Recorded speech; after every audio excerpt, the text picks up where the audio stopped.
Voilà, bonjour à tout le monde, j'espère que nous nous portons tous bien ce matin. Bienvenue à la deuxième journée de ces 14 jours spéciaux de témoignage, comme je célèbre mes 35 ans.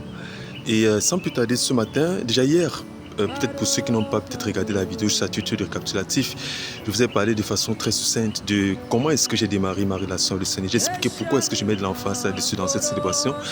Et aujourd'hui, n'est-ce pas, j'aimerais vous parler encore brièvement maintenant de comment j'ai bâti la relation, n'est-ce pas, avec le Seigneur. C'est très important. Et n'oublions pas, j'ai dit tantôt que je le fais non seulement à titre de célébration, mais aussi parce que j'ai un message, n'est-ce pas, à vous communiquer derrière qui est très important pour vous. Parce que ce que moi j'ai reçu, c'est quelque chose que Dieu voudrait, n'est-ce pas, que tout le monde reçoive. Et c'est la moindre des choses pour moi, c'est le devoir, n'est-ce pas, minimum pour moi, envers Dieu, de partager ce que j'ai reçu avec vous. Donc quand il s'agit de bâtir la relation avec le Seigneur, les deux éléments clés qui m'ont beaucoup aidé dans mes débuts, même jusqu'aujourd'hui, premièrement, l'étude de la parole de Dieu au quotidien. Deuxièmement, la prière. C'est-à-dire, dès le départ, j'ai établi un plan d'étude quotidienne de la parole de Dieu. Un moment, comme on passe souvent de la dévotion matinale, ok? C'est-à-dire, pas comme aujourd'hui où tu vois peut-être quelqu'un dès qu'il se lève, la première des choses qu'il attrape, c'est d'abord son téléphone, bien peut-être la télé, je sais pas quoi, bien peut-être le petit déjeuner, non. La première des choses, quand je me lève chaque matin, ayant rencontré, n'est-ce pas, le Seigneur, c'est d'abord d'échanger avec lui. C'est-à-dire, il a fallu, n'est-ce pas, que j'ai cette conscience que maintenant j'ai donné ma vie à Christ. Ok? Comment est-ce que je peux me dire, c'est ainsi que j'ai toujours pensé, je me disais, mais comment est-ce que je peux dire que j'ai donné ma vie au Seigneur? J'ai donné ma vie à quelqu'un. Et je passe par exemple une journée sans échanger avec lui, ça n'a pas de sens. C'est un manque même de sérieux à la limite. Donc en invitant Christ dans mon cœur, j'étais conscient, n'est-ce pas, que maintenant j'ai invité Christ dans mon cœur. Je me dois de bâtir cette relation. Donc quand je me lève tous les matins, la première des choses, c'est d'échanger avec cette personne, n'est-ce pas, à qui, n'est-ce pas, j'ai remis ma vie. C'est ainsi que je passe. Et Dieu n'est pas sur la toiture, il est dans sa parole. Comme la Bible dit, au commencement était Dieu, la parole était avec Dieu, la parole était Dieu. Donc j'avais cette compréhension-là. Tous les matins, voilà comment est-ce que j'avais toujours ma dévotion. Et c'est devenu comme une routine. Ok. La clé, c'est la routine. La discipline. J'avais des heures précises. Ok. Au fil des années, les heures ont changé, mais cette stabilité, cette routine est restée. À un moment donné, ça pouvait être 4 heures du matin, des fois ça pouvait être 3 heures, des fois ça pouvait être 4, 5 heures, dépendant de mon agenda de la journée. Mais je me rassure toujours, chaque matin quand je me lève, je commence d'abord par là. Et qu'est-ce que je faisais pendant mes routines? L'étude de la parole de Dieu. J'échange avec le Seigneur. Et pendant que je suis en train de lire ma Bible, pendant que je suis en train de parcourir, n'est-ce pas, tes saintes écritures, c'est une conversation que je suis en train d'avoir avec l'Éternel. C'est un échange que je suis en train d'avoir avec Dieu. J'étais conscient que je suis en train d'échanger avec le Seigneur. Et bien sûr, la prière qui est très importante. La prière, n'est-ce pas, n'est pas un monologue. C'est premièrement un moyen de communion, de communication avec le Seigneur.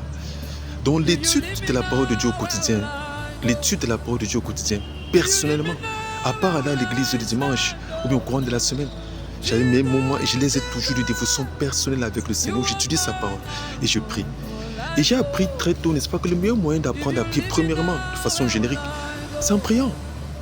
Le peu que je connaissais en ce moment-là, je le disais à l'Éternel. Donc, j'ai eu cette conscience-là que je suis en train de traiter avec un Dieu qui est vivant, le Dieu qui est vivant. Je suis sorti de la religion. Je parle à Dieu, il est en train de m'écouter. Et c'est ainsi qu'au fil du temps, j'ai bâti, n'est-ce pas, l'écoute. Mon oreille, n'est-ce pas, ou bien mon entendement spirituel, n'est-ce pas, été aiguisé. Jésus-Christ a dit, mes bébés reconnaissent ma voix. Je les connais, ils me suivent, ils ne suivent pas la voix d'un étranger. Si vous vivez avec quelqu'un, vous êtes familier avec quelqu'un, et que par exemple vous êtes, je sais pas, en train de marcher, vous entendez la voix de quelqu'un quelque part, vous allez vous tourner, cette voix me semble familière.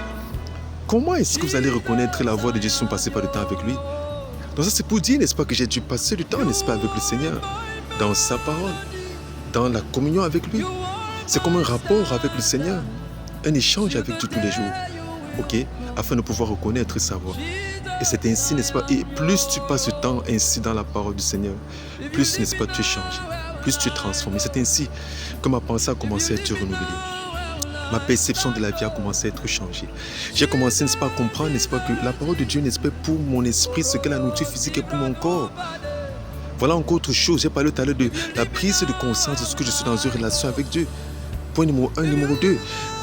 La perception de la parole de Dieu. J'ai la bonne perception de la parole de Dieu. Donc, je n'avais pas besoin que quelqu'un me force pour lire ma Bible. Non. J'ai compris, n'est-ce pas, que la parole de Dieu est ma nourriture. Entre guillemets, n'oublions pas, l'homme est un esprit, il a une âme, il vit dans un corps. Je suis un esprit, vous êtes un esprit. Votre corps, n'est-ce pas, n'est que le véhicule qui vous permet de vous mouvoir sur la terre.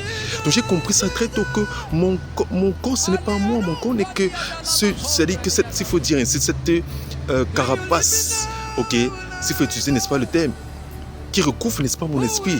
Ce qui me permet de me mouvoir ici sur la terre. Mais le véritable moi, c'est mon esprit. De la même façon que mon corps a besoin, n'est-ce pas, d'être nourri chaque jour. Mon esprit, n'est-ce pas, besoin d'être nourri. Donc j'avais cette compréhension que quand je lis la parole, je suis en train de me nourrir. Je suis en train de me nourrir. Et j'avais ce désir de bâtir aussi ma relation avec le Seigneur. Donc en lisant, n'est-ce pas, la parole de Dieu, je suis en train de manger la nourriture spirituelle. Et c'est comme ça que je grandis. Un enfant ne peut pas grandir s'il ne mange pas. C'est comme ça, n'est-ce pas, que je grandis en mangeant la parole de Dieu tous les jours. Et dans la parole de Dieu, il y a les différents repas tels que la parole de Dieu nous montre. Quand tu viens de naître au nouveau, la Bible dit que tu dois prendre le lait spirituel. Après un moment donné, tu dois commencer à manger la nourriture solide. Après un certain temps, tu es capable de pouvoir croquer les os. C'est écrit dans les Saintes Écritures. J'ai commencé, n'est-ce pas, avec le lait spirituel. J'ai dû t'aider, n'est-ce pas, le Saint, entre guillemets. J'ai dû prendre le biberon avec le Seigneur dès le départ. À un moment donné, le Seigneur m'a commencé à m'amener la nourriture solide, aller à une autre dimension. Donc c'est ça. Et c'est très important. Pourquoi? Parce que cette relation personnelle avec le Seigneur, c'est qui m'a maintenu, est l'une des choses clés qui m'a maintenu jusqu'où là où je suis aujourd'hui. Là où je suis aujourd'hui. C'est-à-dire une relation au-delà des 4 murs. Même quand j'allais à l'église, même quand je vais toujours, je parle même depuis les débuts, j'allais toujours avec la perspective d'écouter la parole de Dieu pour mettre en pratique. Quand je suis en train d'écouter la parole de Dieu, je n'écoute pas simplement pour écouter. C'est pour ça qu'au fil des années, j'ai, n'est-ce pas, mes blocs-notes, là où je prends, n'est-ce pas, les différentes notes. Parce que ces choses, n'est-ce pas, que j'apprends, je les apprends pour les mettre en pratique. Donc nous comprenons que, vous pouvez voir ici avec moi, mes chers amis et connaissances, que il s'agit, n'est-ce pas, d'une vie. Il ne s'agit pas d'une affaire de, ok, je donne ma vie à Dieu, juste pour que, ok, peut-être je ne fais plus les mauvaises choses, ou bien peut-être pour que quand il veut prier, tu vas m'écouter. Non, non, non. La semaine prochaine, on entrera en profondeur dans pourquoi est-ce que vous devez donner votre vie à Christ. Pourquoi naître de nouveau? La nécessité de suivre Dieu. Parce que quelqu'un peut m'écouter, il se dit, ben, c'est optionnel, je peux faire sans Dieu. Ça, cette semaine, ce n'est pas l'objectif de mes vidéos. La semaine prochaine, on entrera en profondeur dans le pourquoi. Cette semaine, je suis focalisé juste pour témoigner. Ok? Donc, de façon succincte, c'est ce que je t'ai en train d'expliquer tantôt, la parole de Dieu. La parole de Dieu, la prière. La parole de Dieu, la prière. La parole de Dieu, la prière au quotidien. Au quotidien, au plan personnel, premièrement. Avant, n'est-ce pas, d'être dans le plan coopératif à l'église ou avec l'assemblée et les bien-aimés. C'est ça, n'est-ce pas, qui m'a maintenu. C'est ça, n'est-ce pas, qui m'a maintenu. Et je disais tantôt, écouter la parole de Dieu pour mettre en pratique. Ça a toujours été ma perspective. Ça a toujours été ma perspective. Écouter pour mettre en pratique. Écouter pour mettre en pratique. Et ce n'est pas comme ça que mon entendement, n'est-ce pas, été ouvert. Je puisse, n'est-ce pas, écouter de Dieu. Quand Dieu me parle, je peux écouter, n'est-ce pas, que Dieu est en train de me parler. Il me dirige, il me console, il me réconforte, il m'oriente, il répond, n'est-ce pas, à mes questions. Waouh! C'est une très belle vie, mes chers amis et connaissances. On va arrêter ici pour ce matin. Ça, j'ai essayé, n'est-ce pas, de résumer pour que ce ne soit pas très long. Comment est-ce que j'ai bâti, n'est-ce pas, la relation avec le Seigneur? Vous avez écouté la parole de Dieu et la prière. La parole de Dieu et la prière. Bien sûr, aller à l'église. N'oublions pas cela. Oh là là, tellement de programmes. Tellement de programmes. J'ai été battu au travers de tellement de programmes.